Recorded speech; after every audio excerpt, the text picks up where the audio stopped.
Welcome to the Militia gaming community. I'm Trigger, and today we get to look at the Porsche Taycan Turbo S in Need for Speed Unbound Volume 4, which comes out tomorrow, and shout out to EA for the early access look at this car. Let's go.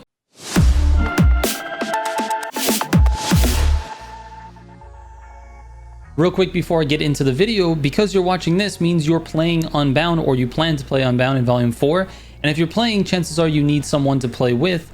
And we have the perfect solution for that. It's nfsbattles.com. If you go to nfsbattles.com, you can compete with people around the world in 1v1, 2v2, or 4v4 battles. It's completely free, and it's something that you can do while you're playing the game. You have a window open with NFS Battles, either on your phone or a second monitor on your computer, and then just start challenging people to 1v1 races. It's extremely fun. It's a full leaderboard, and it gives you the opportunity to race a little bit more competitively and connect with other racers. All right, let's get into this video. So I'm really excited to show you this Porsche Taycan Turbo S because it's unlike anything else that's in this game.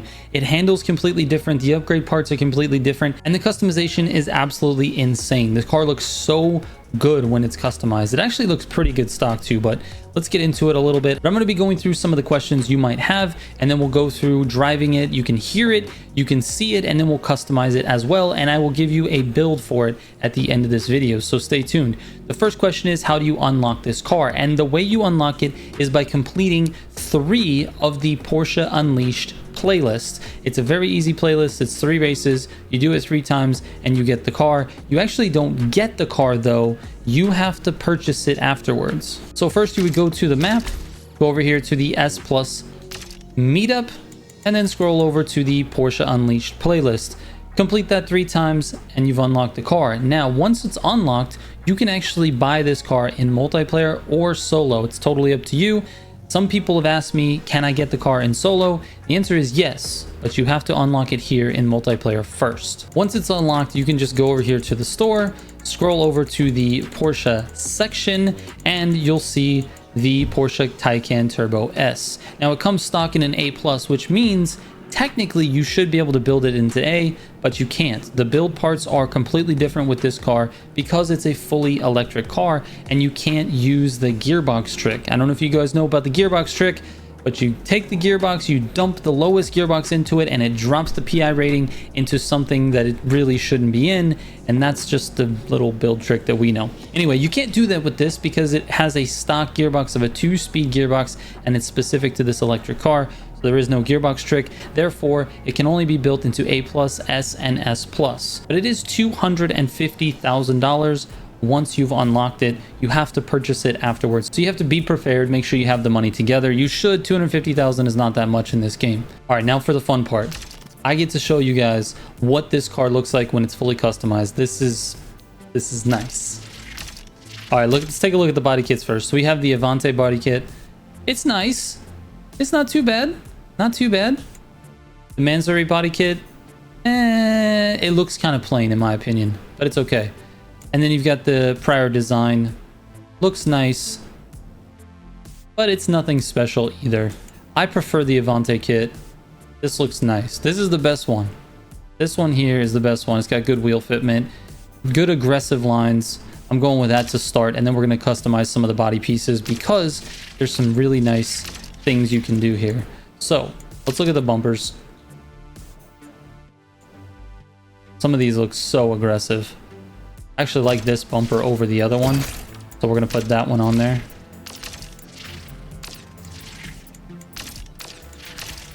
What kind of hoods we got? These are all honestly the same. I'm leaving the Avante hood. Headlights, no headlight options. Fenders, I mean, we have to go with the widest ones, right? I'm leaving the Avante ones. Skirts, yeah, we're going with the prior design. I like that extended paint on the bottom there. I don't want to have just the black skirt. We have to go with, I think I'm going with the Avante. It's definitely wider. Wider is better. This spoiler is very ugly though. So I want to change this. Why is the spoiler attached to the glass? I don't like this. I just don't like it. We need something bigger and cooler. Not this. Oh, dude, chassis mount. Let's go. Let's go. Okay, we're going to keep going. No, Big Country Labs, not my favorite. We're going chassis mount. It's just so nice. Taillights, let's change them to black. Why not? Bumpers, I think we're gonna stick with this one. You could remove the bumper, to be honest with you. Why would you do that? It looks so ugly. We're leaving the bumper. Diffuser, I mean, come on, dude. Kind of hard to see, it's so dark. Can't see any of the diffusers. Oh, dude. Oh, dude. Yes, this matches the chassis mount spoiler. We're doing this. Oh, we're doing it.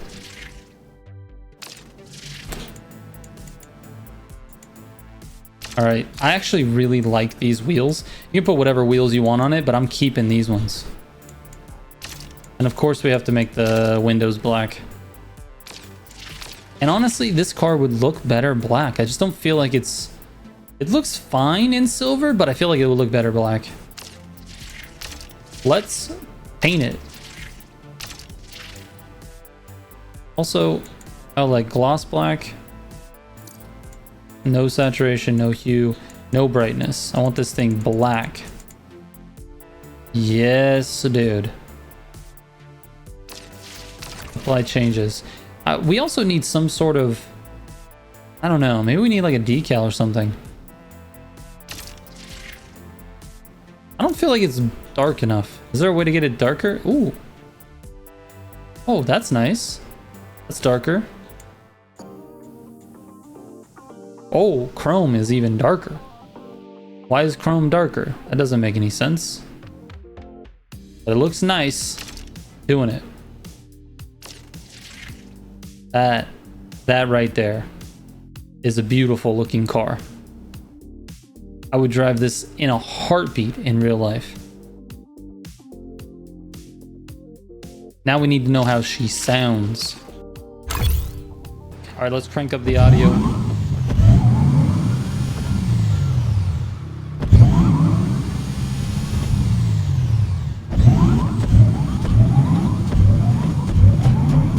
Sounds like a freaking spaceship, dude.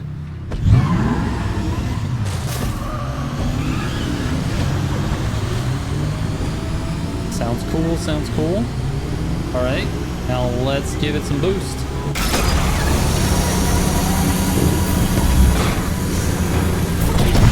This car is insanely fast, bro.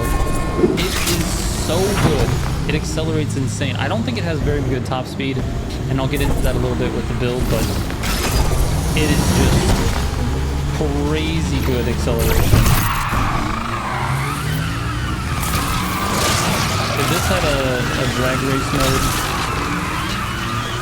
and it was like 1/8 of a mile, this car would take it. Look at this.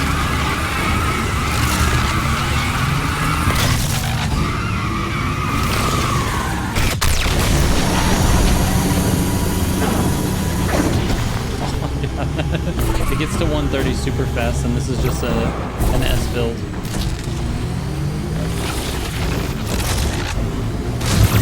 Okay, there's a tree. All right, dude. Let's see how it sounds in a tunnel.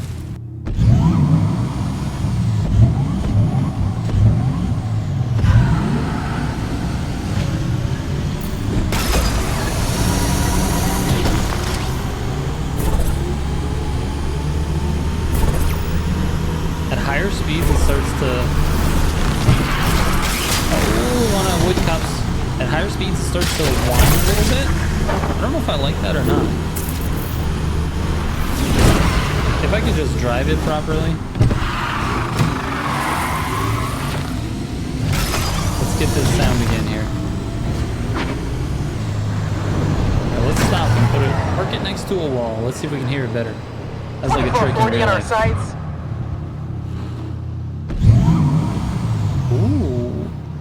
It gives us a little bit of a woo woo. You hear it? Woo woo. It's nice. I actually like it. Alright, let's move on. I spent way too much time on the sound. The next question is, do we get to upgrade these parts? And the answer is yes, but they're all electric parts, which makes a lot of sense. And I'm glad that they did this and there weren't stupid parts in here like turbos and exhausts and things of that nature.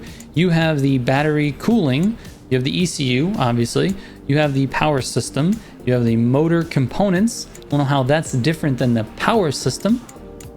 It's kind of similar. I guess the power system is your battery. And then you have the motor components. You do not have any type of boost or turbo options.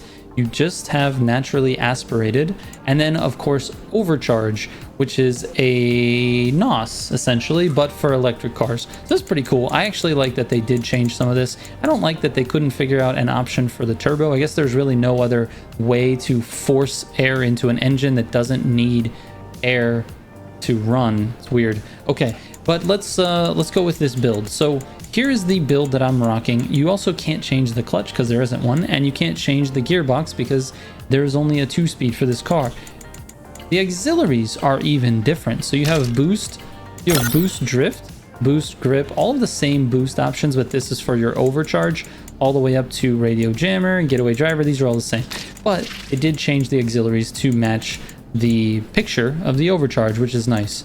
Anyways, let's get into this build. So this is a 329. If you max this car out with all Elite Plus parts, you cannot get it to 400 plus, which means it needs to sit in either the A plus class or the S class. And I've driven it in both and tested in both.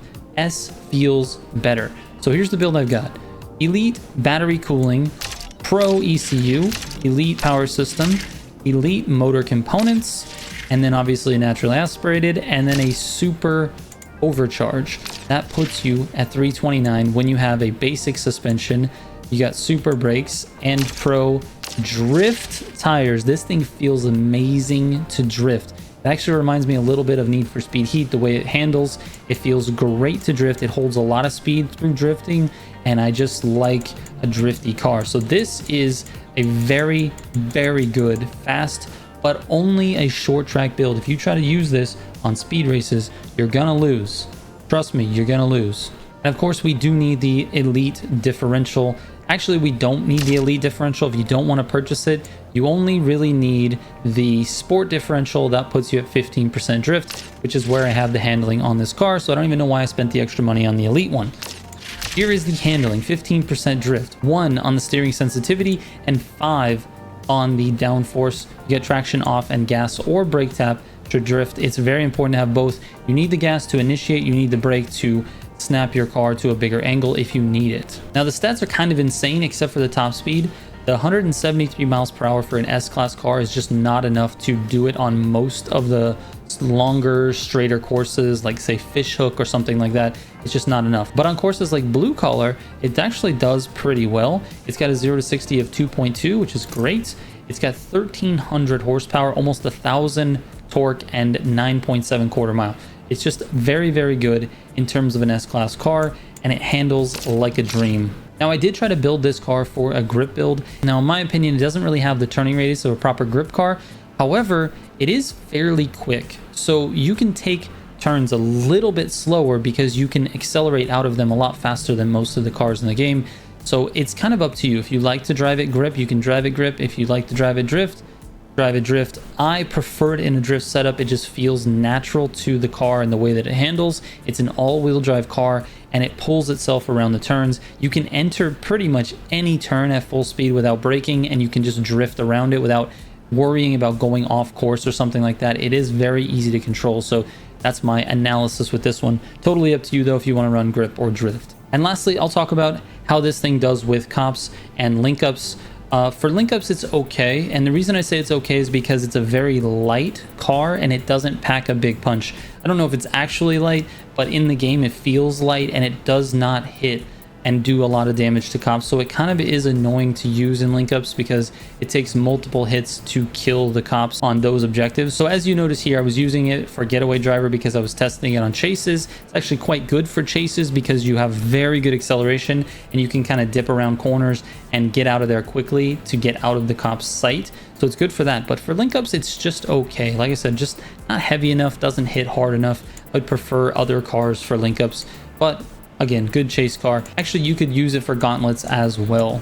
Alright guys, that's it for this one. Thank you so much for watching. I really appreciate it. I've got tons more Volume 4 content coming up with another video later today that talks about everything new in Volume 4, so stay tuned for that in just an hour or so. And again, if you have any questions about something, you can always send me a DM. I read every single message.